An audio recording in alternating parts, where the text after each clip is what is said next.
Hello aspirants, कैसे हैं आप लोग। Welcome to acumen great academy. I really hope आप लोग बहुत ही अच्छे हैं एंड बहुत ही ढंग से ये डेली एपिसोड्स को देख रहे हैं। तो चलिए देखते हैं आज के क्वेश्चंस इन एपिसोड 12। तो सबसे पहले एपिसोड 11 के एंड में मैंने आपको एक क्वेश्चन पूछा था जहां पे आपको अगेन लीनियर इक्वेशंस देके रखे हुए थे और यहां आपको वैल्यू ऑफ के निकालना था, फॉर विच आपको यहां मिलेंगे इनफाइनाइट मैनी सॉल्यूशंस। तो आपको ये बिल्कुल पता है कि गिवन इक्वेशंस की हेल्प से आप बनाओगे ऑगमेंटेड मैट्रिक्स और ऑगमेंटेड मैट्रिक्स का और rank of A, matrix A का रैंक इक्वल आना चाहिए फॉर द सॉल्यूशन। और दोस्तों उसके अंदर जो रैंक आएगा वो आएगा less than number of variables, जहां से k की वैल्यू जो है वो आ रही है -3। एंड बहुत सारे स्टूडेंट्स ने इसका सही आंसर कमेंट में डाला हुआ है कि जब k की वैल्यू -3 हो रही है तो इस सिस्टम ऑफ इक्वेशन के अंदर हमें मिल रहा है इनफाइनाइट मैनी सॉल्यूशंस। अगर ये क्वेश्चन नहीं सॉल्व हुआ है आपसे, then please do comment and let me know कि इसका हमें सॉल्यूशन अलग से प्रोवाइड कीजिए। तो चलिए शुरू करते हैं आज का खेला। तो आज का जो क्वेश्चन मैं आपके लिए लेके आया हूं, ये एक ऐसा क्वेश्चन है जो 99% आई एम श्योर कि पहले तो समझ में ही नहीं आएगा। सॉल्व करना तो बहुत दूर की बात है, क्योंकि जब भी मैं बोलता हूं solution of system of linear equation, सबके दिमाग में यही होता है कि ये तो बहुत ही आसान टॉपिक है। बट इस आसान टॉपिक से भी गेट एक खतरनाक क्वेश्चन आपके लिए बना सकता है, जिसका एग्जांपल है इस एपिसोड 12 का ये क्वेश्चन। आइए क्वेश्चन को देखते हैं और फिर ये डिसाइड करते हैं कि ये हमसे होगा कि नहीं होगा, है ना। एंड बिलीव मी स्टूडेंट्स, इसका सॉल्यूशन आपको ये जो एपिसोड में दिखाने वाला हूं ना, ये सॉल्यूशन आपको और कहीं नहीं मिलने वाला है। ये एक्सक्लूसिवली मृणाल सर आपके लिए सोच के लाए हैं खुद से इसका सॉल्यूशन। क्वेश्चन को पढ़िए और मुझे वही है कि पहले तो आपको क्वेश्चन भी समझ में नहीं आएगा, वो पूरा ही बाउंस आएगा। देखते हैं question says late C1 C2 up to Cn be scalars not all zero such that summation I 1 to n Ci Ai is equal to 0 where Ai are column vectors in R raised to n। यानी मैं तो बोलता हूं कि पहली ही line के अंदर तू क्लीन बोल्ड हो गया, बिल्कुल समझ नहीं आ रहा है कि ये बोल क्या रहा है। तो कुछ नहीं, बस आप सभी को ये वीडियो एंड तक देखना ही पड़ेगा, है ना, बिकॉज ये क्वेश्चन पूछा गया है 2017 कंप्यूटर साइंस ब्रांच के अंदर। 2017 यानी कि खतरा, जो 2025 के अंदर भी IIT रुड़की कंडक्ट कर रही है एग्जाम, उसी ने 2017 में कंप्यूटर साइंस में ये क्वेश्चन पूछा था। तो देखते हैं, आगे बढ़ते हैं। Consider the set of linear equations Ax is equal to B where matrix A is given by A1 A2 up to An and B is equal to summation of I is equal to 1 to n Ai। the set of equations has solution क्या होगा इसका, unique solution, no solution, infinite many solutions, finite many solutions. देवा रे देवा, 2 mark का ये question तो जान लेगा। जितने भी मैंने सोर्सेस में से देखा वो सभी सोर्सेस में से समझा दिया है कि यहां पे ऐसा हो रहा है, दैट्स व्हाई ये आंसर है। बट मैं तुम्हें यहां ये समझाऊंगा कि जब ऐसे क्वेश्चंस आते हैं तो डील करने का तरीका क्या होना चाहिए। तो यहां थोड़ा बहुत ध्यान से क्वेश्चन को देखना है और चीजों को समझने का ट्राई करना है। तो आज आप चल शुरू करते हैं समझना। The very first statement says कि C1 C2 up to Cn जो है ये स्केलर्स है, यानी कि ये नंबर्स होने वाले हैं, सभी नंबर्स जो है वो जीरो नहीं है, ऐसा बोल रहा है ये स्टेटमेंट। अब सच दैट यहां कुछ तो उन्होंने समझाया है कि एक कंडीशन देके रखी है आपको, विच इज व्हाट, समेशन आई आपका वेरिएबल है, जब ये आप 1 to n वेरी करेंगे तो आपका Ci Ai ये 0 आने वाला है। तो सर ये समझ तो नहीं पा रहे हैं ये है क्या, तो मैं क्या बोल रहा हूं, तो छोटा सा एग्जांपल लेके यानी कि I is equal to 1 लेके इसको खोल, तो क्या तू इसको लिख पाएगा, C1 A1 समेशन है तो हम क्या लिख पाएंगे इसको, plus C2 A2 is equal to 0। मैं मानता हूं कि यहां पे हमको n 1 से n तक जाना है, बट मैंने यहां मेरा जो दायरा है वो लिमिटेड कर दिया है, यानी जो n में ले रहा हूं वो ले रहा हूं मैं 2।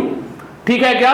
वही कई बार हमको औकात में रह के नंबर सिलेक्ट करने होते हैं एग्जाम के अंदर भी। तो जब भी यहां पे दिखाई दे रहा है कि n इज इक्वल टू क्या लेना है मुझे समझ में नहीं आ रहा है, go with a very small number, मैंने n इज इक्वल टू 2 ले लिया है। तो यहां पे यही एक्सप्रेशन क्या बन गया मेरा, c1a1 प्लस c2a2, जहां c1 c2 जो है वो कहीं ना कहीं एक स्केलर है और a1 a2 क्या है देखते हैं आगे, where ai are column vectors in r raised to n। तो जैसे कि यहां आपने देख पा रहे हो कि मैंने यहां पे n का वैल्यू 2 कर दिया है, मैंने यहां पे n का वैल्यू 2 कर दिया है, तो मेरा जो भी वेक्टर स्पेस है वो अब 2D में ही हो जाएगा। आई रियली होप ये समझ पा रहे हो। तो अब जब मैं यहां पे इसको एक्सपांड किया तो क्या बना, c1a1 plus c2a2 must be 0। तो यहां पे c1 और c2 जो है वो कांस्टेंट्स हैं, a1 a2 आपके कोई जो है वो वेक्टर्स हैं इन अ 2 डायमेंशनल स्पेस। तो चलिए मैं यहां पे कुछ ले रहा हूं, रैंडमली कुछ नंबर ले रहा हूं, से c1 कोई एग्जांपल के तौर पे मैं ले रहा हूं a1 को एज ए कॉलम वेक्टर जो बोला है उसी हिसाब से मैं इसको ले रहा हूं सपोज से 1 2, सिंपल साइज नंबर एज्यूम कर रहा हूं अभी के लिए। तो साथ में मुझे ये भी पता है कि आंसर जो है वो आंसर 0 होना चाहिए जब ऐड करें, इसीलिए मैं a2 को इसका ही डबल वर्जन ले रहा हूं, यानी कि मैं c2 के साथ जो a2 है उसको इसका ही डबल वर्जन यानी 2 ले रहा हूं और इसका ही 4 ले रहा हूं। ऐसा क्यों किया आप बिल्कुल समझ जाओगे, बिकॉज दोस्तों मुझे यहां पे इसका एडिशन जो है ये बेसिकली चाहिए 0 0। तो अगर तुम लॉजिकली इसको सोच रहे हो तो भी ये 0 0 तभी पॉसिबल है जब ये नंबर्स में कुछ रिलेशनशिप हो। अब देख यहां पे 0 करने के लिए तू क्या c1 c2 फटाफट से निकाल पाएगा? तो मैं मानता हूं यस सर, क्योंकि यहां पे तू ये देख पा रहा है कि जब मैं c1 बराबर क्या ले लूंगा, -2 ले लूंगा और c2 बराबर 1 ले लूंगा, in that case this identity is going to be fulfilled. बता हाँ कि ना? आई रियली होप तो समझ पा रहा है। तो मैं क्या बता रहा हूं यहां पे तेरे को कि यहां पे जो मेरा वेक्टर आया था वो क्या लिया था मैंने, it is all about the example what you can consider in the exam. तो मैंने यहां पे ऐसा एग्जाम्पल चूज कर लिया है जो मुझे लगता है कि बहुत ही आसान है मेरे लिए सोचना, और मैं ये सोच पा रहा हूं कि वो जो आइडेंटिटी लेके रखा है मुझे इसको कहीं ना कहीं फुलफिल करना है। तो चल यहां पे देख, ध्यान दे, यहां पे मैं क्या बोल रहा हूं कि इफ क्या लेंगे, if c1 is equal to -2 and c2 is equal to 1, यानी कि उन्होंने बोला हुआ है कि c1 c2 जो है ये ऑलवेज 0 पॉसिबल नहीं है। हमने यही इसीलिए यही किया, 0 नहीं लिया, मैंने क्या लिया -2 और 1 लिया। तो क्या यहां पे ये देख पा रहे हो, by this definition this would be what, -2, this would be what, -4। now when you add with second quantity c1a2 which is 2 and 4, it would give you answer कितना, definitely it would give you answer 0 0। तो आई really hope कि जब मैं यहाँ पे ये question जो है ना बच्चा लोग, ये मेजरली किसके ऊपर था कि तुम क्या लोगे, वेक्टर्स। एक बार वेक्टर आ गए यानी कि आपका a1 a2 तूने चूज कर लिया है, अगर ये आ गया है तो अब उसके बाद क्वेश्चन में बिलीव में कुछ नहीं बचा है, क्योंकि मेरे अंदर अब a1 जो है वो क्या बनेगा, 1 2 बनेगा, a2 क्या बनेगा, 2 4 बनेगा। और कहीं ना कहीं आपको यहाँ पे ये दिखाई दे रहा है कि ये दोनों वेक्टर्स जो हैं वो लीनियरली डिपेंडेंट हैं, है ना, बिकॉज यहाँ पे जो a2 वेक्टर है वो ट्वाइस ऑफ a1 है। और सर ऐसा क्यों लिया, because it is quite simple कि जब मैं यहाँ पे ये वेक्टर्स को कुछ रिलेशनशिप में लूंगा तब जाके ही मुझे c1 c2 ऐसे मिलेंगे जिससे मेरा रिजल्ट 0 आ जाएगा। सिंपल है क्या? सिंपल है। तो अगर हम यहाँ पे आगे बढ़ रहे हैं और पढ़ रहे हैं क्वेश्चन के बारे में जहां बोला गया है ax is equal to b, जहां a क्या है इसी वेक्टर से बना है और b जो है वो क्या है समेशन ऑफ इन सभी वेक्टर्स का। तो चलिए यहाँ पे मेरा केस सिंपल हो गया है, बिकॉज मेरे केस में तो 2 ही वेक्टर्स हैं। तो लेते हैं एग्जाम्पल को और देखते हैं आगे क्या हो रहा है। तो मेरे लिए क्या हो जाएगा बेटा लोग, ax is equal to b where a is what, आपको बोल दिया मैंने, where a is what, मेरा पहला वेक्टर, यानी कि यहां पे जो उन्होंने बोल के रखा है उसके हिसाब से a जो है ये मेरा कॉलम वेक्टर a1 A2 साथ में x is equal to b जो है वो b एडिशन है। देख पा रहे हो क्या? b जो है वो b क्या है? Summation of all this vectors a1 a2 उसका एडिशन लेना है। तो यहां पे हम क्या करना पड़ेगा?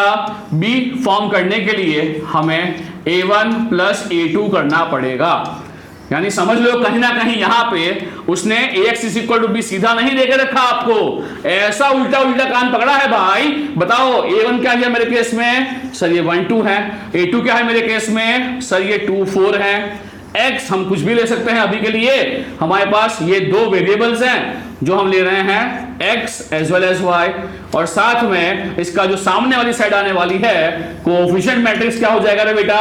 दोनों वेक्टर्स का addition which is what 1 2 addition with what से 2 4। अब तो ये सिंपल क्वेश्चन हो गया है तेरे लिए, क्योंकि अब तो ये क्वेश्चन हलवा बन गया है, क्योंकि तुम्हें निकालना है कि यहाँ पे इसका सॉल्यूशन आएगा नहीं आएगा, क्या आएगा। अब तेरे पास ax is equal to b का फॉर्मेट तो आ ही गया है, तो चल करते हैं फटाफट से ऑगमेंटेड मैट्रिक्स। तो बोल क्या हो जाएगा ऑगमेंटेड मैट्रिक्स?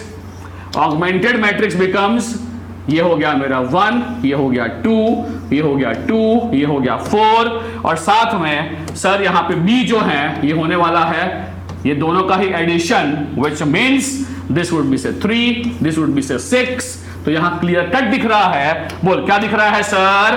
अगर यहां हम लाएंगे इसको इन रो इचेलॉन फॉर्म तो क्लियर कट सर यहां पे हमको ये दिख रहा है कि रैंक जो है ये रैंक ऑगमेंटेड का और मैट्रिक्स ए का सेम तो आ जाएगा, बट सर ये जो रैंक है ये रैंक नंबर ऑफ वेरिएबल से कम हो जाएगा।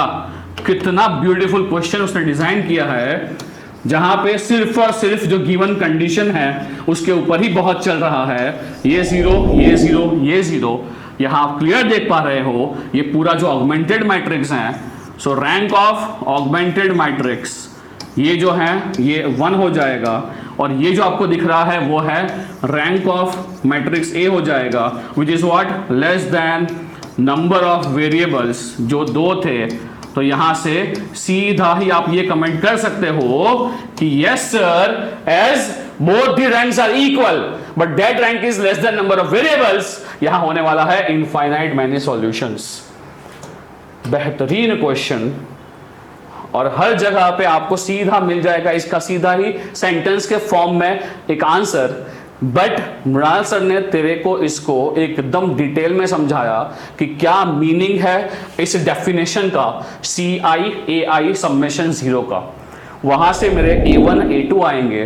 तो जब भी ऐसे क्वेश्चंस होते हैं ना, मैं बिल्कुल मानता हूं 99% स्टूडेंट्स का भी ये क्वेश्चन सही नहीं हुआ होगा, कुछ तुक्का लगा दिया होगा तो आंसर सही हो गया होगा, बट यही क्वेश्चंस कहीं ना कहीं आपको रैंक में बहुत ज्यादा एडवांटेज दे जाते हैं, क्योंकि ये आपका जो स्ट्रॉन्ग जोन होता है, अगर ये नहीं होता ना एग्जाम में तो बड़ा दुख होता है। तो आई really hope you have enjoyed this video, share amongst your friends, because मुझे लगता है कि सिस्टम ऑफ सॉल्यूशन के अंदर ये अब तक का सबसे अच्छा क्वेश्चन है जो गेट ने पूछा है। अगर वीडियो में आपको कुछ भी नहीं समझ में आया है देन प्लीज डू कमेंट। ये एपिसोड का क्वेश्चन जो आपको सॉल्व करना है वो ये रहा on screen. I really hope कि आप लोग इसका आंसर कमेंट में बिल्कुल डालिएंगे जैसे आप डालते आ रहे हो। मिलते हैं अगले एपिसोड में, लाइक कीजिए, subscribe to acumen gate academy. मिलते हैं in episode number 13। Till then see ya, bye bye, take care.